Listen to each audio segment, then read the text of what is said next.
Hi everyone, so it's National Scrapbook Day and I think last year I did this as well, just a little impromptu technique session. I'm busy with the Penelope D Rose Garnet collection. It's absolutely beautiful. I had a discussion with a listener this morning. We're not purple scrappers traditionally, but it is such a beautiful collection that I actually went and looked for a couple of inks and products that I have that I'm going to be using. I pulled out the stencil that they have with the collection, but I also want to use the stencil, one of the stencils that our Kit Club ladies received this month. It's a set of 3 from the Vicky Boutin Storyteller collection, I think. And I think I will be using these together.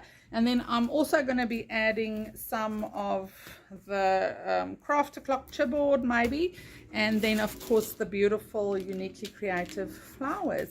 Anyway, so I will be posting this tonight, probably just around about 7:30. It's absolutely free. It's going to be on YouTube. We will share the links. And once again, just a shout out to Michelle van Wyk for all the organizing of the National Scrapbook Day. My word, I keep saying she is a formidable woman. I look at all the comments and all the questions, the 100 times the same question, and I think really that it's a lot of dedication. So you guys have to be extremely grateful to her for doing this. And yes, we hope to see you guys soon at one of our markets or one of our events. And let's create a little bit. I will be sharing the technique video tonight.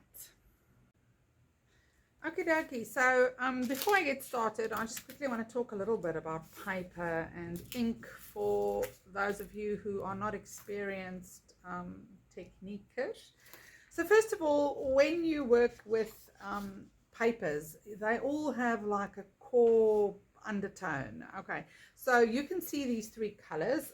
This is like white, standard white. This is a brilliant white, and then this is I know it looks very yellow in the film, but it's actually like a pure, it's like a creamy color. Okay, so it's not vanilla. Vanilla from American Crafts is very, very yellow. You can see there that this is the cardstock. We use it as a technique cardstock. So when you're going to be inking, just remember that if you use a light color or an ink that reacts with water, it all depends on what you're working on. Okay, what the outcome of the color will be. It will either be more vibrant or it will be less vibrant. So what I'm going to be doing here, just to show you guys, I'm using the Penelope D Rose Garnet collection. And I have chosen a bunch of products here that I'm going to be working with. And I'm just going to create a stencil background that I'm then going to use for elements on my project. Okay, so I've got a variety here. I've got some Nuvo embellishment mousse. I've got some Brilliance inks. I've got an oxide. I've got a clear. I've got a delicata. I've got a Versa Magic here, and then I've got an all-purpose ink, just because I couldn't find, I don't have all my inks with me. As some of you guys know, we are building a house, so not everything is where it should be. I'm in between places, traveling up and down, so it's not always easy to find all my stuff. Okay, but I do have these together. Now I'm going to be using a blending brush. And blending brushes are great because they've got very fine bristles, especially when you're working with stencils, because the foam tends to get hurt by the stencil, like it cuts into the stencil, and then your daubers or your blending foams, your rounds won't last as long. Okay, so I'm using this paper from the Penelope D collection as my guideline for the colors that I've chosen. Okay, and I want to quickly just make a mark on every piece of paper that I have here, so that just to show you the difference in color. So the Delicata Black Shimmer, fantastic ink. There's the Oxide Hickory Smoke. Okay, you can see that beautiful purple undertone that will be perfect with this collection. Here I've got a little Versa Magic Pink Petunia. You can see on the different colors of paper. These inks are quite a few years old, so I need to replace some of them. This is one of my favorites. It's Pearlescent Thyme. It's a nice juicy brilliance ink, and I'm going to be blending that with the Pearlescent Ivy, which is a gorgeous color. You have to have that in your stash. Then I've got this little Nouveau Mousse, which is called Aloe Vera, and I just want to show you what that looks like. And that's just for the lighter minty tone. We've got the, oh, this one hasn't even been opened yet. You can see I'm not a purple scrap. It was just such a beautiful color. Had to have it. You guys know how that goes. I actually think I bought this maybe from Millis now. I'm not sure. When I went to visit one of her events a couple of years ago, I can see at the price tag it was still cheap. And then, of course, I've got the Ash Rose here. Now, I'm going to be applying that using a different technique. But there we go. So I think I'm good with my colors. If I look at matching the collection now, let's quickly talk about the way these colors look on the papers that I've chosen here. Okay, so you can see that these are a lot more toned down on this piece of paper. You can see here, for instance, how the grays differ. I hope you can see that. Specifically on this white sheet and on this one. So this would be my preference, just because of the way that the ink sits on top of the paper. It is a technique paper, which means it's got a little bit of a coating. You can, of course, just cover your own, any paper with gesso and make your own. But for me, I think that this is a good match for this collection. Because it's not too bright, it actually gives it a bit of a toned down look. Okay, so I'm just going to quickly wash my hands, otherwise I'm going to get marks all over because I'm a very messy worker. And I'm using a blending brush. I wanted to show you guys the process of cleaning between colors. So before I even start, you can see there I tested some other inks. I am going to just clean my brush as well as possible. You can, of course, wash these. I do tend to take every 6 months or so. No, I'm just kidding. I have a cleaning session, but you can see there's still lots of ink from the previous ink I was using on this. Okay, so I'm just going to go fetch my Carlton roll. I'll be scrubbing it a little bit, and then I will just wash my hands and be back. Okay dokie, so I've got clean hands and a fairly clean blending brush. It's not like 100% clean, but it's about 90 according to my standards. It's about 90% clean. Okay, so what I want to do is the following.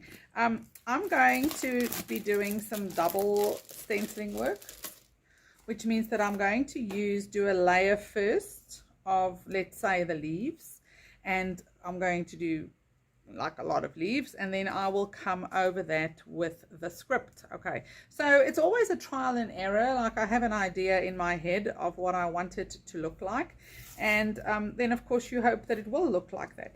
Now, I don't think I need to secure this too much.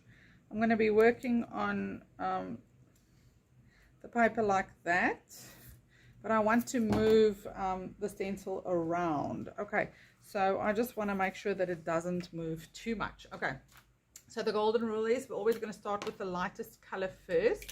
Now, when you apply Nouveau Mousse through a stencil, you're simply going to pick up some of the color, okay, by rubbing your blending brush, and you are just going to be blending. Elisna did a wonderful tutorial, I think last year, for National Scrapbook Day, and this year she used gelatos. Okay, so you can see you're getting different color intensity. Now, a mousse, a Nouveau Mousse, actually has a bit of a sheen. It's got a mica in it, and when you use it to for any technique, you will get a sheen.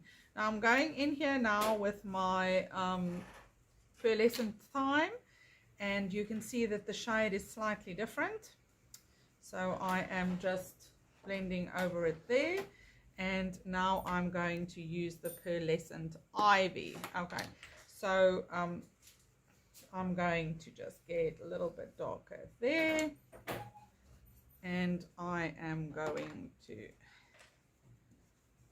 continue doing this. I want to create like a continuous strip, so I'm going to just remove this. Look at that. Isn't that absolutely beautiful? And it matches the paper perfectly. Okay, so now I want to move the stencil just up a little bit, and I want to see if the stencil has actually been designed for this purpose in mind. Some stencils are not designed for this, and I think this might be one of them. But I can see if I have my, if I try and position it so that it's not too much of a mess. Okay, so I'm going to go for that one. I'm going to clean this off just a little bit. And I am going to just continue doing this. So I'm going to put on some music and I will just show you guys what I keep doing here with these three colors. Okay, so you can see here that it's not absolutely perfect, but you know what, that really doesn't bother me because I'm going to be going over with script and I'm probably just going to be cutting little circles from this or whatever. Okay, and I want to get a few pieces that are a little bit darker just for the contrast here. So now let's quickly talk a little bit about inks before you just watch me very boringly blend. You can pretty much use any blendable ink for this technique. Okay, it must just be an ink that is blendable. See, I'm kind of focusing on that leaf when I go. That's why I'm going a little bit skew here. Maybe I can turn it that way. Okay, so the most important thing when you blend is that it is a blendable ink, which means it needs to be either a pigment or a dye. Now, some of the pigments do not blend really well because they have an oil base, and then you can't blend well with them. So you need to choose the correct ink for the correct technique. I think that would be like with anything, especially if you're a baker or a cooker as well.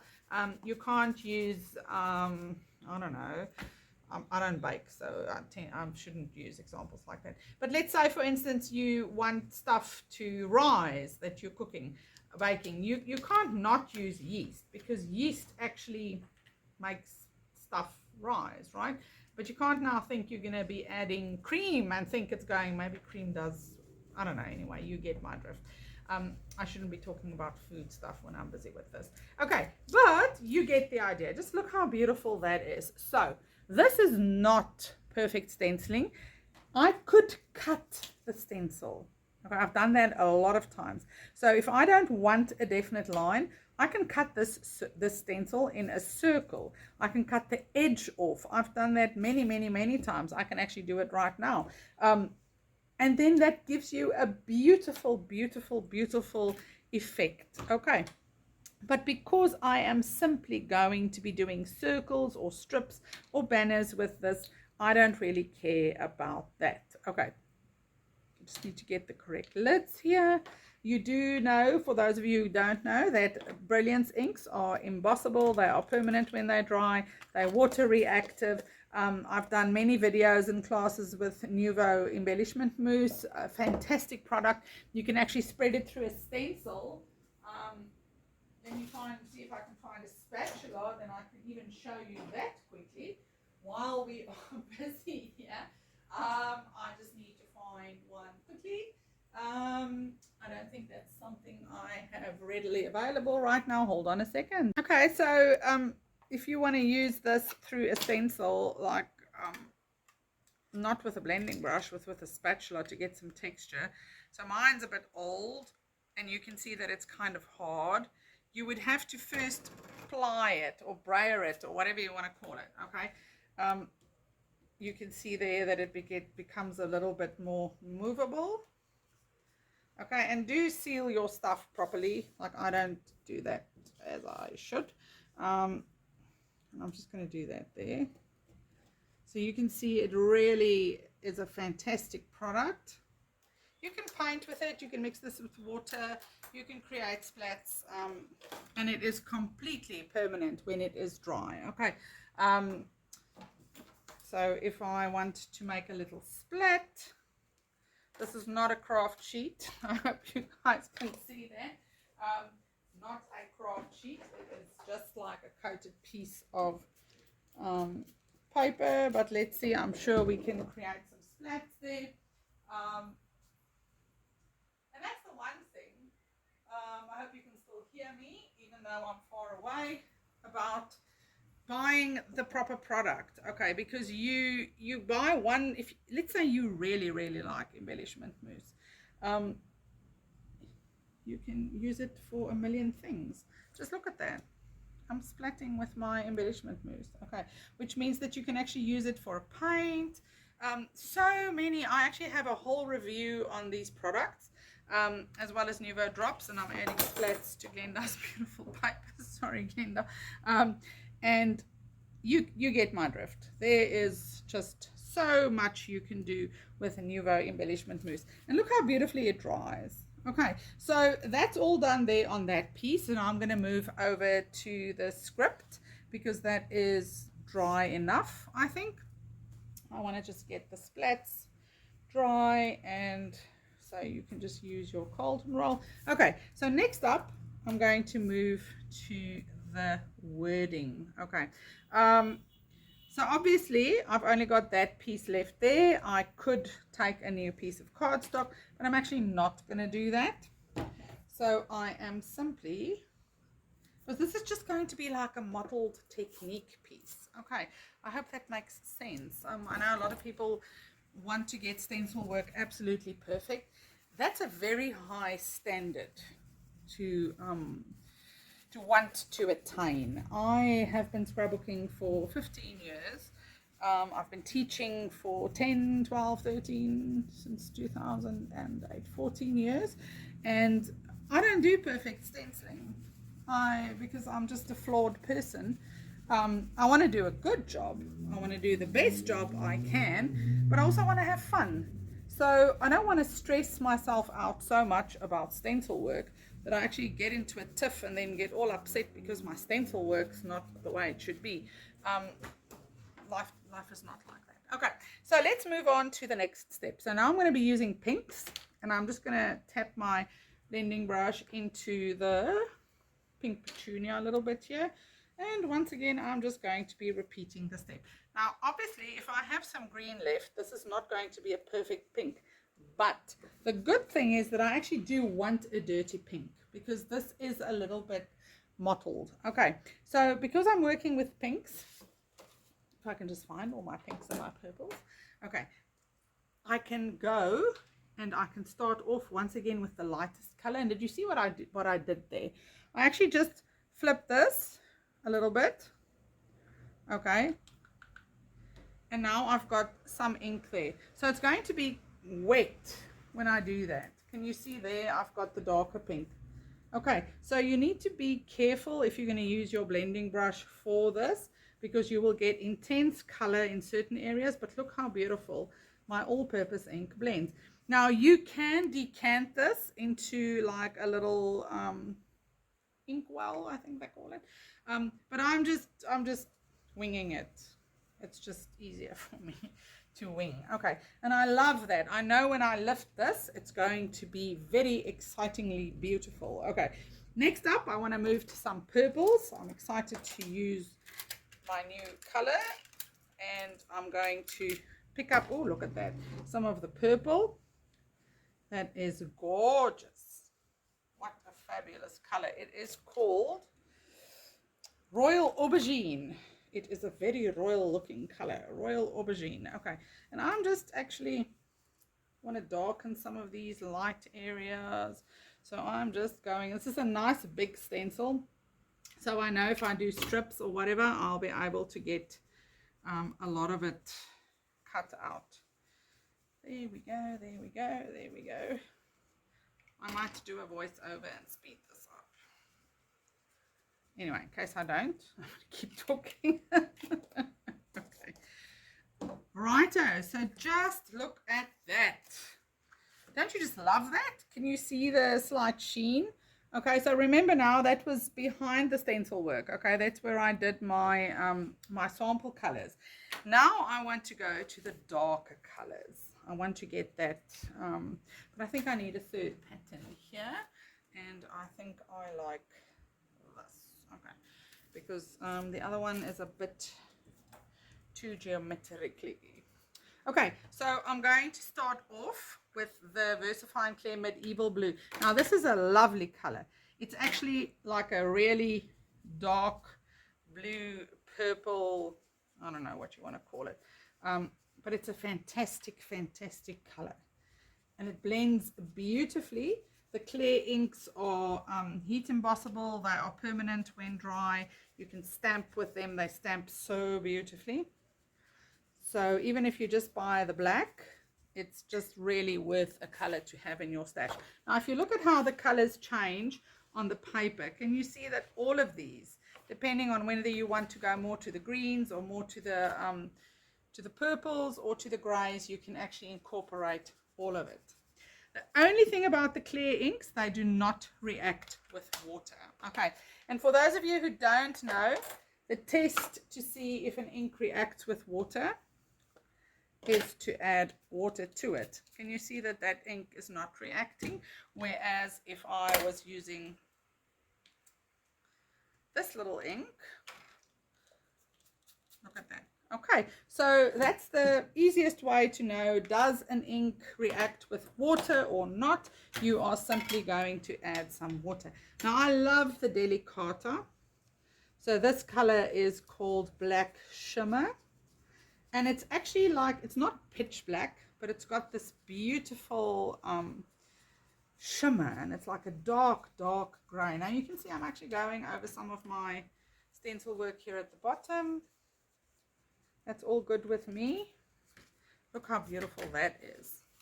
And look how perfectly that picks up on that color. Can you see that? That is absolutely gorgeous. Now the only color I still need to use is the Hickory Smoke. And I think I might do like a little phrase, like how about love this day. Not sure if that will end up on the project, but just because I have the ink, I have the stencil, and I can, when want to do it, I'm going to do it. So let's quickly clean our blending brush again. Just get the most of the purple off here, so that you can't say I'm contaminating it too much. So for those of you who don't know, so oxides are like a hybrid ink. It reacts with water, you can heat emboss with it, it's blendable, it's like Distress, but just Distress on steroids. I am not a big user of oxides. It's a beautiful milky ink. You can see it stencils beautifully. It actually doesn't bleed. Loads of fantastic properties, loads of it. I mean, let's quickly do that test. Is it water reactive? Yes, it is indeed. Just look how beautiful. So it's an absolutely fantastic ink. It's almost got a chalk paint finish, which gives you that milky look. I have so many inks, and the Versa Magic is very similar to this. You can almost do everything with this that you can do with this. So I'm so used to these little inks that when oxides came out, it's taken me quite some time to wrap my head around oxides. Okay, but there we've done a little bit of stenciling. So we've used like a variety of inks here. You can see that all from all-purpose inks to Brilliance to Versa Magic, to Distress, to Clay, to Mousses. You can use anything to create a stenciled look. And we are going to be cutting this into elements. I will be adding them to my project, and who knows, I might even share this a little bit later with you guys. So there's just some stenciling ideas for you, how to overblend, and remember that these are permanent when they dry. So that makes it wonderful, even if you want to do another layer, for instance, since I am busy now. Okay, let's do this. So let's say I've got my background now with the green, and now, well, that's wet. I want to get that on my stencil work. And now I want to go over this with one of these colors. Okay, so I would probably use the oxide because the color is just so perfect. And then I would also use maybe the Brilliant, the Delicata, because of the black, and it just has that almost purple undertone. I don't know if you can see the undertone of this ink. I know that I'm blending it with the purple that's on this already. Look at that. Isn't that fantastic? Like, I don't know, it's fantastic. You can just cut a circle there, and then you can even go back, because once this is dry, it will be permanent. Okay, so let's say we had a little heart. I do have a heart here. So now I can go back, and I can use my Nuvo with my little, because that's still nice and wet. And I can just put a little heart there.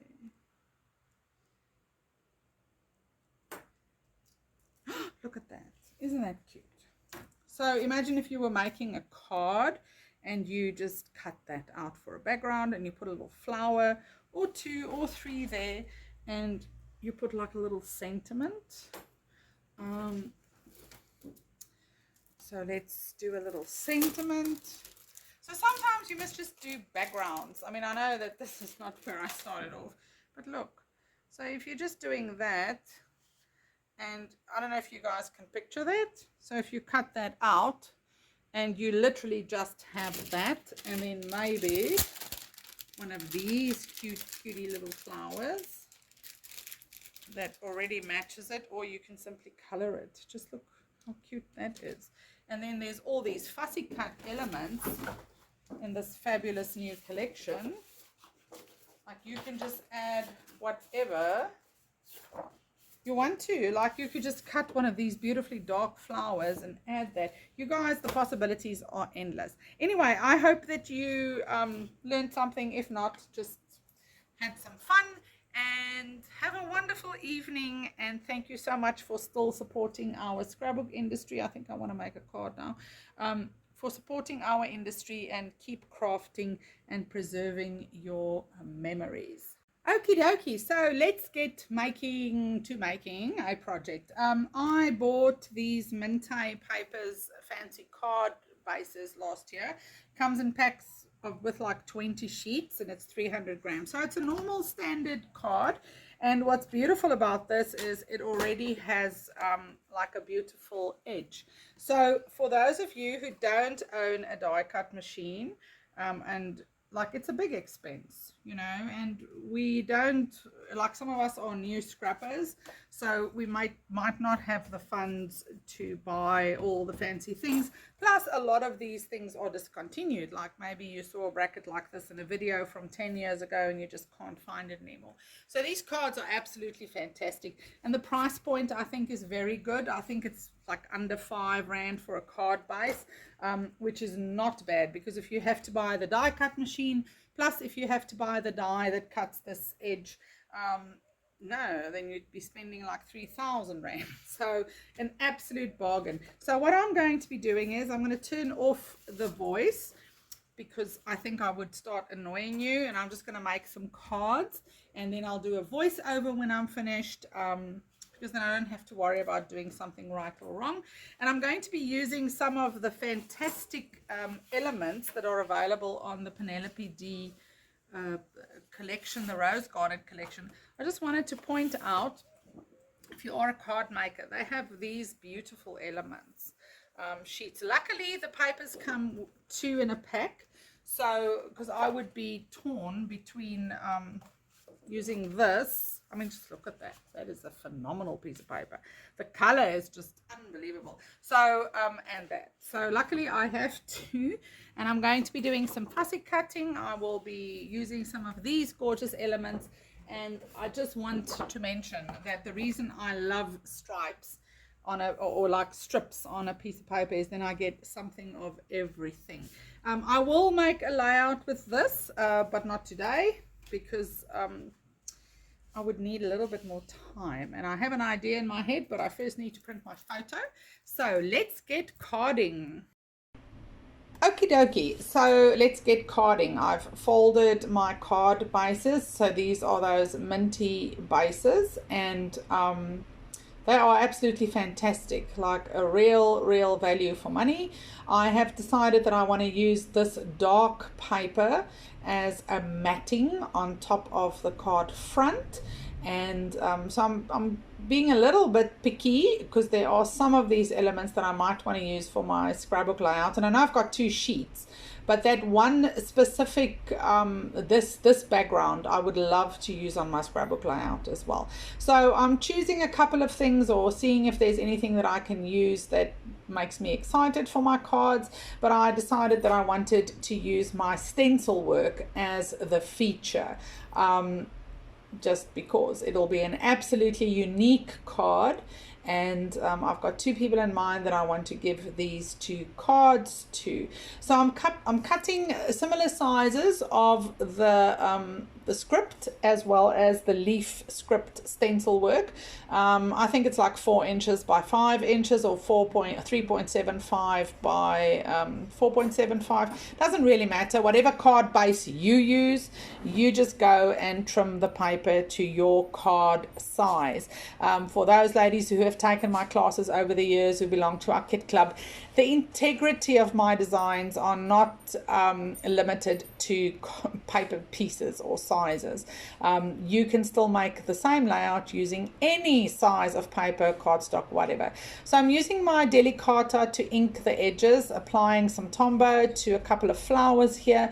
I'm not sure if I'm going to use all the flowers, but if I've added Tombow to them, they are sticky, so then I can just use them. I like this one sentiment, so I'm going to cut off the barcode strip using my trusty guillotine. You know, I've had that guillotine for 15 years and it's never let me down. It's the best investment I ever made. Okay, so punching a couple of leaves here using my fern, I think that's fern leaf that I bought also 15 years ago. Good quality tools will last you a lifetime. Okay, I know that it's sometimes hard to spend 1,000 Rand or 300 Rand on a tool, you know, if it's a punch or a good guillotine, but you know what, in the end, I don't know, it's like really some things are just worth saving up for or making a good investment.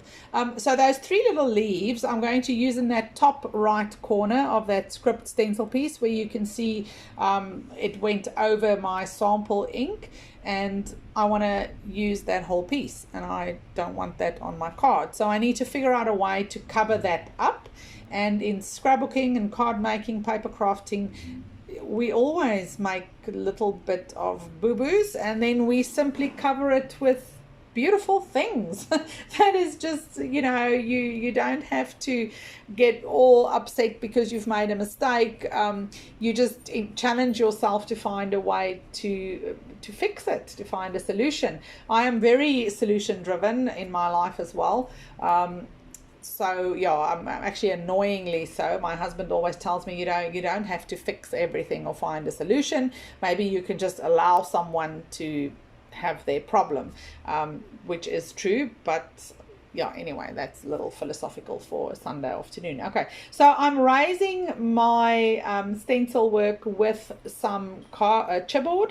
I find that it's easier to do that, especially with a card, because it goes in the mail. Do you guys still use mail, or even if it's hand delivered? You know, I don't want the card to flop and to wobble, so I like to have a solid card. Same thing actually with my photos and for my scrapbooking. Can you see the little purple heart there to the left of the Choose to Be Amazing? And I simply cut that sentiment strip into 2 pieces so that it will fit my card. And you can see that I'm creating a top right cluster for that card where I've got those 3 little leaves and the flower. Now I'm trying to find some paper here. I want to punch some circles or add an element, a solid element to that top cluster, and I've decided to use that grey piece and a couple of circles. So out come the circle punches. Once again, these are fantastic circle punches. If you've got circle dies, that's also a great investment, but it's something that will last you a lifetime. Now here off screen, unfortunately, you can't see that, but it's not a complete circle. So I decided to punch it like that. I like the 75. I like the designs that Glenda has used on these strips. I really, really do. I think this is a great collection. I think if you're a scrapbooker and you design paper, it just, you know, you kind of, sometimes it's easier for the people scrapping with it. Otherwise it's a little abstract sometimes, because I can see where people would want to use this if they're scrappers. Okay, so that's the base of the card. Now I'm going in with the details, going to ink the edges, and then finish up there at the bottom, because you can see that those borders look a little naked. So we need to add something there. I also have a fingerprint smudge there in the bottom left of that one card. I'm a little lazy, I don't want to fussy cut anything, but I found this border strip and I thought that that would just finish the cards off really nicely. It's actually the perfect width for that scallop edge there. You don't even have to do anything special to it. You just need to trim it to size. And then of course there's always the question of matching. Now you can see that that one would have looked better, or is looking better on the green card, and I'm sorry that I didn't have a strip that had more green in it. But then I thought I have stencil work, so you're going to see I'm just going to cut a thin strip onto that shine on card and just add it there, just trimming it to size. That is just why inks, stencils, you guys, it's just amazing, because you get inspired by the paper.